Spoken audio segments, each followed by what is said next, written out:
Hi everybody, welcome to Caketastic Cakes. It's Jen and I'm going to show you how to make a ghost cake 2020 style.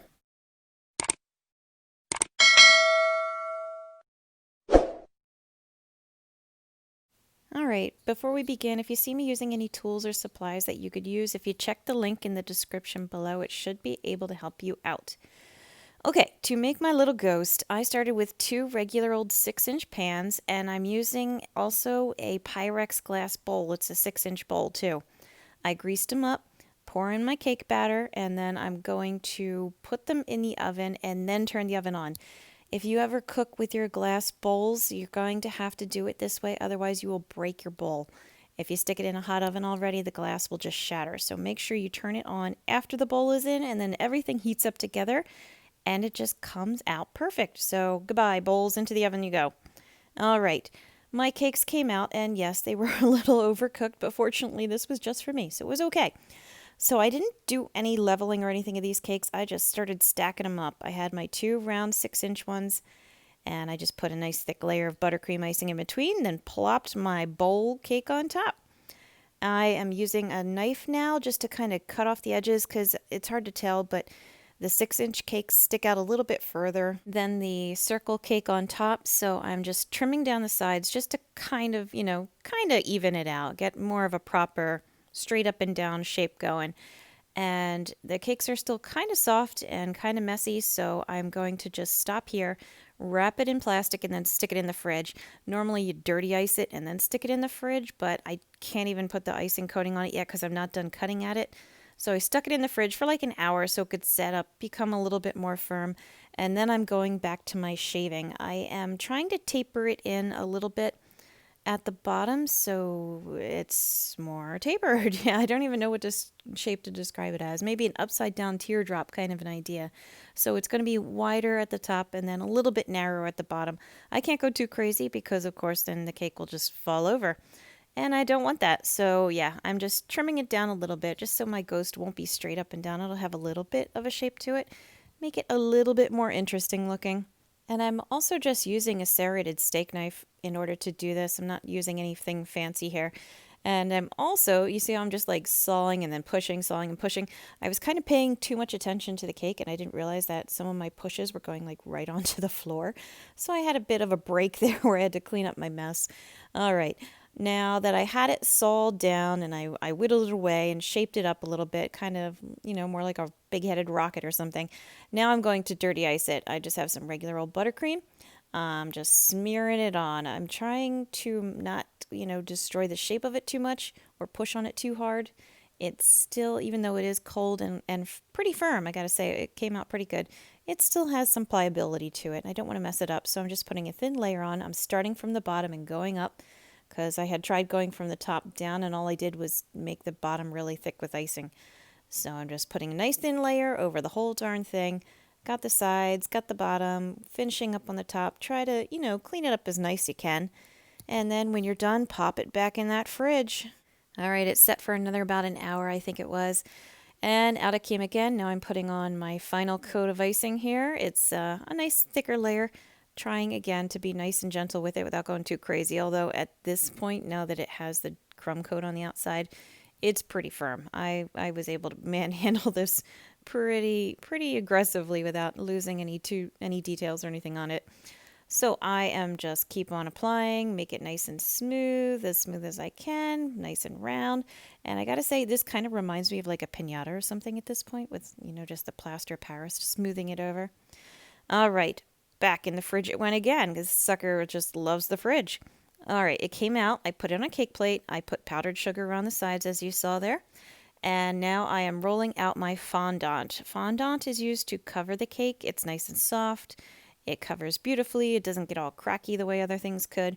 So I am using some nice white gum paste. I'm rolling it out on my counter and I'm going on, kind of a thick roll here. I'm not rolling it out too thin. So when I am happy with it, I just picked it up on my rolling pin and lay it over the cake. And it's thick enough that I can also, as you saw, pick it up and adjust a little bit. And once I got it into a nice position, then I'm going to pull out the side and kind of roll it up, you see. And then I use my hand to just follow down the side of the cake, pressing down carefully. And that way I won't have any wrinkles against the side of the cake, all my wrinkles will be out to the side, where in theory this would be when you would trim it off. But I am going to hang on to my ruffle for now. Now I'm using my hands to kind of smooth the sides of the ghost. I originally tried using my fondant paddle, but it didn't work. It was too flat, and it ended up like pressing flat marks into the ghost, so I ended up using my hands. And speaking of using my hands, I'm using my fingers to create my nice wavy ripples in my ghost's little trail there. I'm using a pair of scissors to trim off extra because it stuck out too far in that one spot, so scissors are kind of handy like that. And fondant is, because it's so soft and gentle, you can just rub it and smooth out any rough lines you might have. It's very forgiving. And yeah, so that's all I did. I just, as you see, just stick one finger under, lift up, and now my ghost has a nice wavy little train going around it. Okay, now I'm using a paper towel to clean off all the extra powdered sugar. It was a little bit wet with water, but that was it. So now it's nice and cleaned up, right? All right, now I've got 2 little black balls of gum paste. I'm only using gum paste here because I had it pre-mixed and I was lazy. Didn't feel like staining my hands to make black fondant. I took 2 balls, as you saw, flattened them out into ovals, made sure they were the same size. That's pretty important. And stick them on. Now my ghost has eyes, looking cute and spooky, right? All right, now I'm going to give my ghost his little ghost arms. I have a piece of white fondant that I had left over. I made it kind of into, a log a little bit, rolled it out, so now it's very oblong.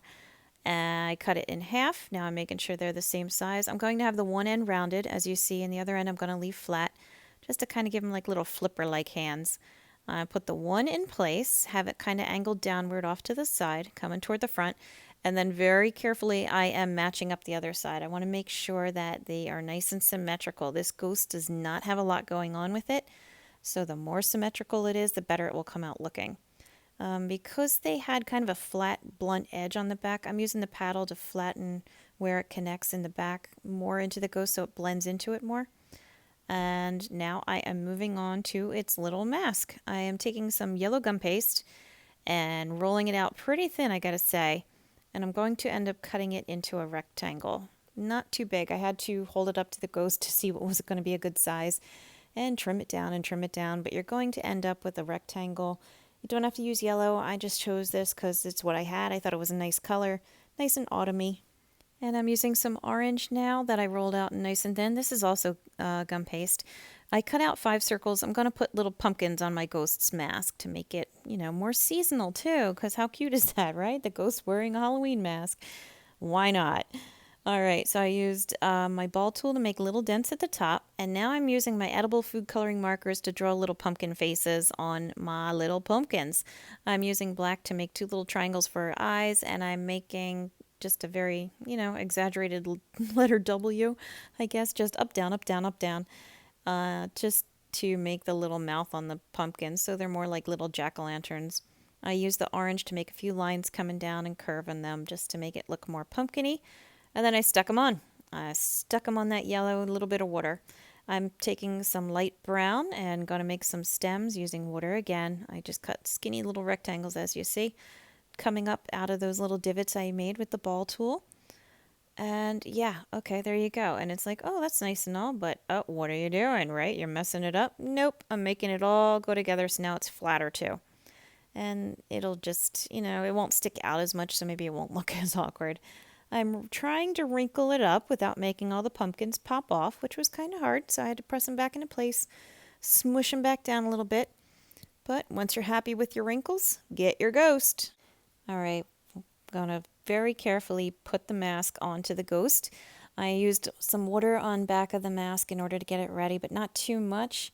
And this is kind of tricky too because the ghost being white, if you decide to move the mask around or anything too much out of where you originally place it, you're going to leave a little smear, most likely leave a smear of color behind, so be careful where you place it.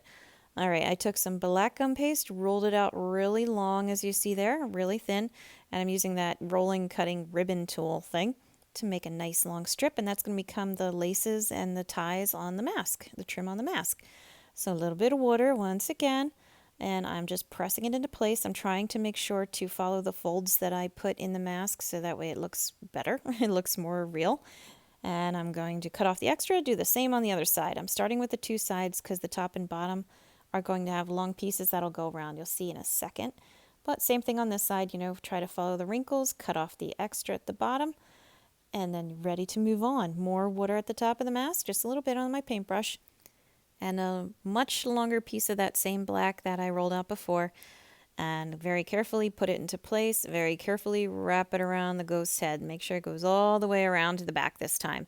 And like I said before, because it's black, when you add that little bit of water, the color's going to bleed. So make sure you don't move it around. Once you put it up against the ghost, it is not going to move because you're going to have a black smear trail left wherever it used to be.